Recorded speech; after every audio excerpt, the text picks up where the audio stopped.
ગુરુ ત્યાં બધું પતી ગયું ને બરાબર? હા ફઈબા.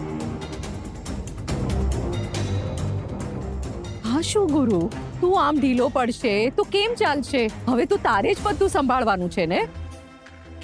અંકલ, સંસ્કૃતિને આપણે હોસ્પિટલમાં ટ્રીટમેન્ટ માટે મોકલી છે. તમે ચિંતા નહીં કરતા. સંસ્કૃતિ મહિનામાં સાજી થઈને ઘરે પાછી આવી જશે. હા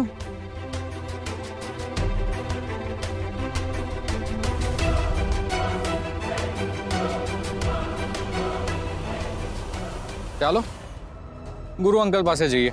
તું જા, તારે મસ્કા મારવાના બાકી છે. મારું કામ તો પૂરું થઈ ગયું.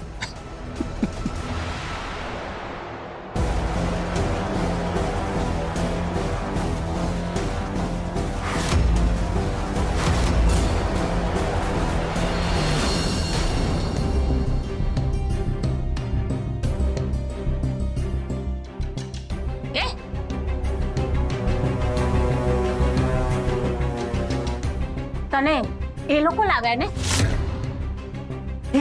ડરવાનું નહીં. તું ડરીશ ને તો વધારે ડરાવશે. ભૈયા ભૈયા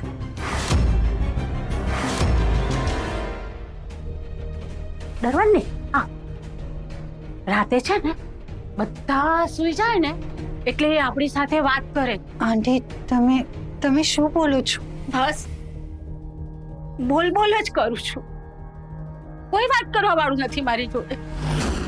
35 વર્ષથી મારો છોકરો મને અહીંયા મૂકી ગયો છે, ત્યારથી રાહ જોઉં છું કોઈ તો આવે મને લેવા માટે, મારા ઘરેથી કે ઉપર યમરાજ તરફથી. આના કરતા તો જેલ સારી. ત્યારે તો સજા પૂરી થાય.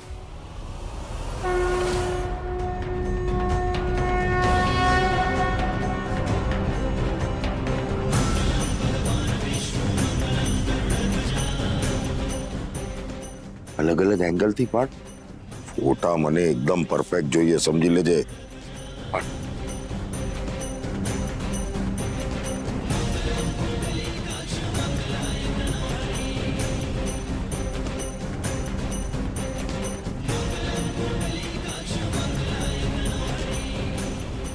જો એ ડફોડ સારા ફોટા પાડને પણ એ મને નહીં, તમારા વરવધુને કહો.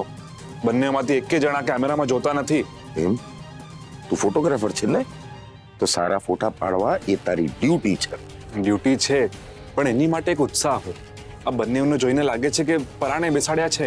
અરે આવા ફોટો જો હું પ્રૂફ તરીકે પુરાવા તરીકે દેખાડીશ ને તો એ મારા વિરુદ્ધ જ જશે. આ જે થાય છે એ બરાબર નથી થઈ રહ્યું. ના, આ બરાબર નથી.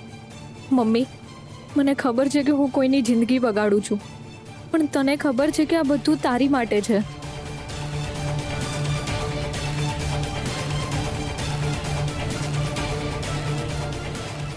માધવ, સંસ્કૃતિ, આમ શું આમ ઉદાસ થઈને બેઠા છો?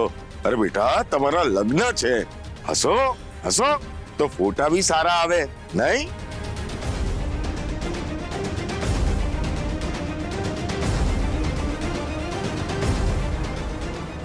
સર, હજુ લગ્ન થાય એ પહેલા એક ઉત્સાહ હોય, એક ખુશી હોય, એ દેખાતી જ નથી. નથી દેખાતી? આવું હો, તારી માટે ઉત્સાહી લાવું. ઉભો રહે મામા. ભાઈબા, આવો તો જરા. તું ત્યાં ઊભી છે, આવો. હું શું કહું છું, ઓલી સંસ્કૃતિ પાસે જાઓ, એને આશીર્વાદ આપો ને એને કહો જરા હસે ને માધવને પણ હસાવે. અરે ભાઈ, આ છેલ્લી વાર મને મારા ભાણિયાને મળી રહેવા દો, પછી તો એ વહુ ગેલો થઈ જશે ને, મામાને ભૂલી જશે.